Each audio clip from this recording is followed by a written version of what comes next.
Okay, let's get into another video. This one is going to be on adding and subtracting linear expressions. Our learning intention today is that we should be able to find sums and differences of linear expressions. You will know that you're successful when you can explain the difference between linear and nonlinear expressions.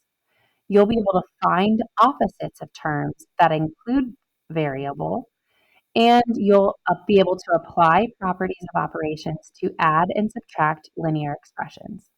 Okay, so these are the success criteria. This would tell you, I've got this.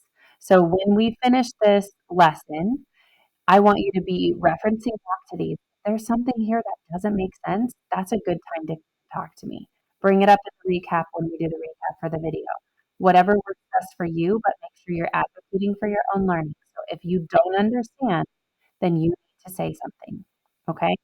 So let's look at the new vocab here. We just have one term for our new vocab, and that is linear expression.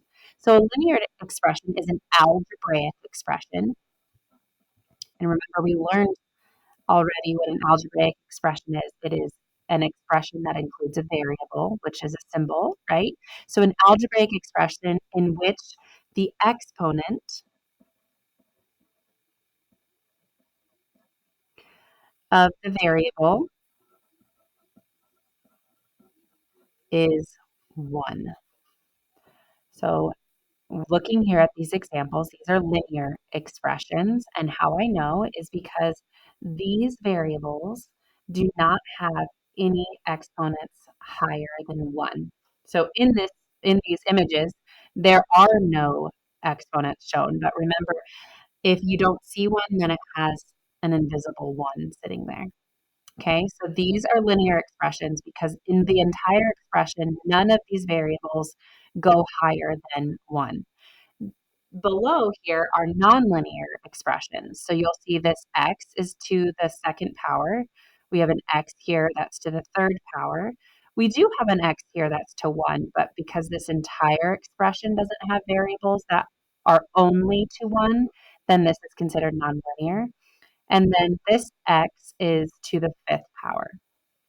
Okay, so if you're trying to determine what's linear, what's nonlinear, I would know it's linear because it would not have an exponent attached to it. Okay, so let's move on. I'm going to show you what it looks like. So here at the bottom of this page, this is how you add linear expressions. So you kind of have two options here. You can go the vertical or the horizontal method. And so I gave you two examples. So this one would be the vertical method. And our expression looks like x minus 3 plus 4x plus 6. So I would align these terms vertically. So I'd put x minus 3 plus 4x plus 6, and then I would just add them. So what is negative 3 plus 6? Well, it's going to be 3. What is x plus 4x?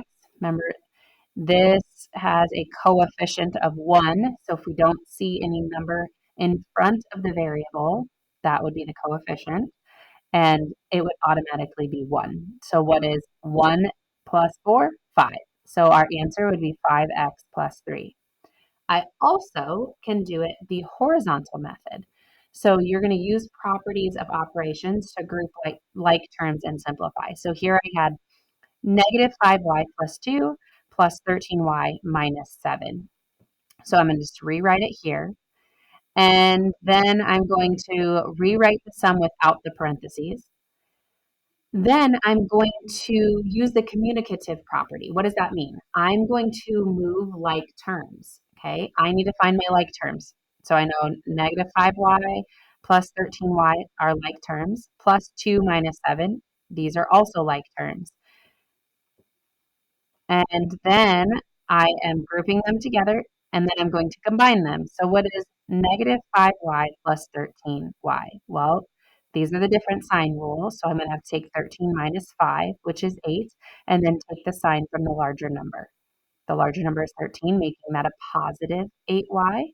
And then 2 minus 7, again, this is the different sign rule in addition and subtraction. So I'm going to add its opposite. It would be 7 minus 2. And I would take the sign from the larger number, which the sign from the 7 is a negative, which would make this negative 5. Okay, so those are your two options when you're adding linear expressions. It's really not too detailed, kind of the same type of thing that we were doing when we started simplifying algebraic expressions in our last section. But here you're just given two different options. What are you going to do? Okay, because when we were doing it before, we didn't have as many moving parts in our expression. Now you're getting a little more where you're going to have to choose what you're going to do. And you might have one method that you think works better for you than the other, and that's fine. As long as it doesn't tell you to use one or the other, you choose whichever one you want. All right, let's move to the back. So here we have subtracting linear expressions. So you can use a vertical or a horizontal method here as well to subtract. And so we're going to find each difference. And remember, difference, if I saw this in a problem, difference tells me that we're subtracting. Okay, so here's my first one, and I'm going to do this in the vertical method. So I did 5x plus 6 minus negative x plus 6.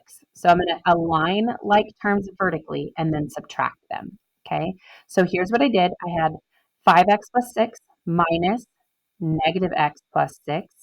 But what do I need to do? What did I learn with subtraction? I need to add its opposite. So I would change this to addition.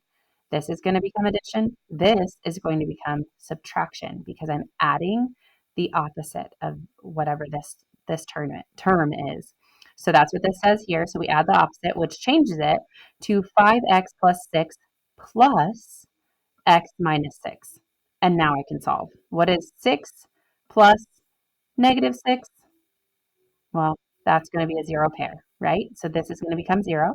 What is 5x plus x? Remember, this coefficient is 1.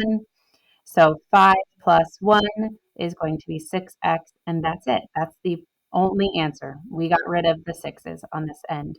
So 6x is our answer. Let's look at the horizontal method. We have 7y plus 5 minus 8y minus 6. Okay, so let's rewrite it. I've got it here. Then we're going to add its opposite. Same thing we had to do over here, right? So I'm going to change this. This is going to become a positive. This will become a negative. This will become a positive because I'm adding this term's opposite. So it'll be 7y plus 5 plus negative 8y plus 6. Okay, so now I am going to separate them out. So I have 7y plus negative 8y plus 5 plus 6, grouping those like terms together. So this is what we were doing when we first started algebraic expressions. We're just simplifying. We have to find the like terms, right? So our like terms are 7y plus negative 8y, and then 5 plus 6 are like terms. So then I'm going to go 7y plus negative 8y, which would be different sign rule. So then I would say 8 minus 7 is 1 and take the sign of the larger number, which is 8. So it would become negative 1, or in this case, I just write it as negative y because when we have a variable by itself, we typically don't put the 1 in front of it. But your answer will be correct either way. So if it's easier for you to add that 1 in there as the visual, fine. But if you see it like this, just remember that that does have an invisible 1 in front of it. And then I'm going to take 5 plus 6, which is 11. So my final answer becomes negative y plus 11.